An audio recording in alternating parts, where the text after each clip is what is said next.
HD lab skills. Take for instance, you are riding down a highway and get involved in a serious accident. You lose a lot of blood and rush to the hospital. The health professionals call for a blood transfusion. You won't just be given any type of blood. There has to be pre-transfusion tests that will be carried on and a cross-match to confirm compatibility of the donor's blood with your blood. So, what is cross-matching transfusion? And what are the procedures of conducting a cross-match?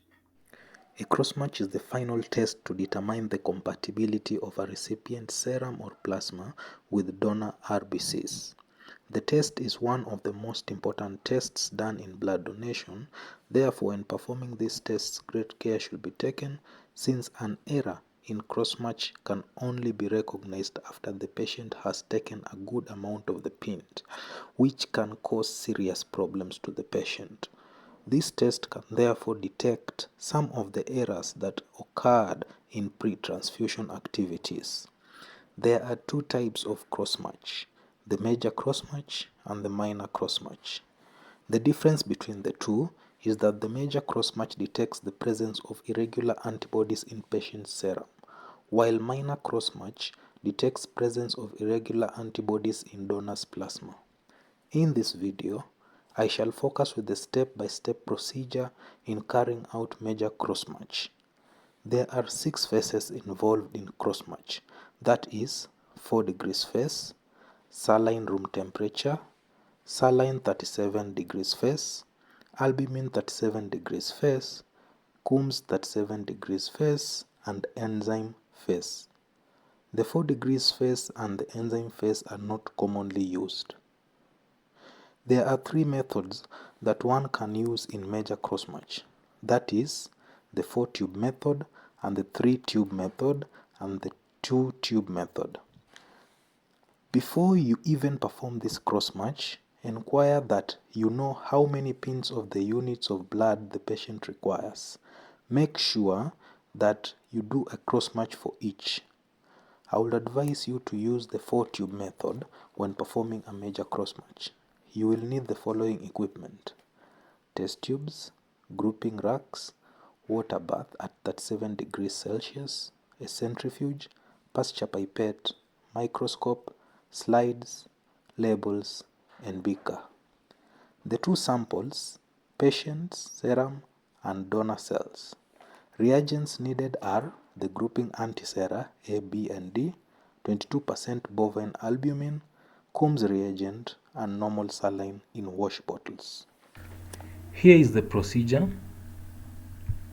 Label 4 test tubes as saline room temperature, saline 37 degrees, albumin 37 degrees, and Coombs 37 degrees. Add 2 drops of patient serum in all the test tubes. Then add 2 drops of 4% donor cell suspension to all the test tubes. Thereafter, add 2 drops of 22% bovine albumin in the tube labeled albumin 37 degrees. Incubate the tubes, all the tubes at their respective temperatures. The one labeled saline room temperature incubate at room temperature, while the others at 37 degrees in a water bath for around 15 to 60 minutes. Wash Coombs at 37 degrees 3 times in large volumes of normal saline at 3,500 revolutions per minute for 3 to 5 minutes.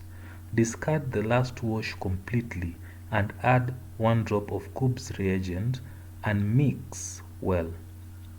Centrifuge all the 4 tubes at 1000 revolutions per minute for 1 minute and examine for agglutination macroscopically and microscopically. Tabulate the results with a chart as follows. If phase 1 is weakly positive and other phases are negative, the blood can be given for transfusion.